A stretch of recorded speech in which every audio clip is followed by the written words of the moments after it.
The Retouch Faces tool allows you to make super quick, high-quality adjustments to retouch faces in your portraiture and headshot work.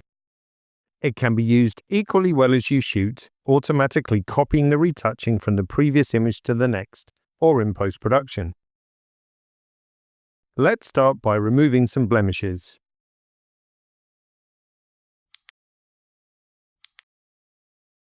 This helps to get rid of skin imperfections while trying to respect beauty marks and similar on the subject. Dark circles subtly brightens the areas under the eyes.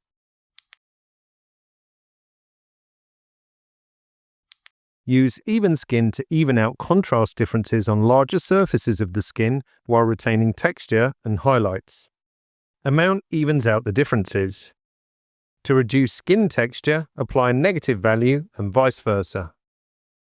Finally, use contouring to apply dodge and burn effect, darkening the shadows and brightening the highlights naturally present on the face for a more styled effect.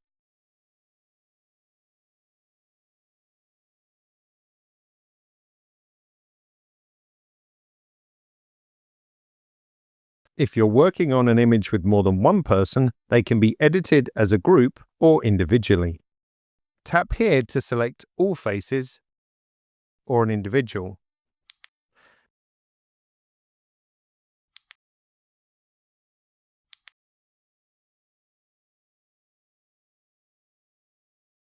Reset all retouching here.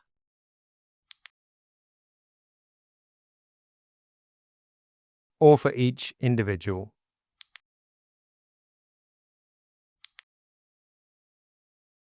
I should note, this tool doesn't involve face recognition, and face numbers are always assigned from left to right based on their position in the image. To copy-paste the retouch adjustments from one group of people in one photo to another, make sure the subjects are in the same position.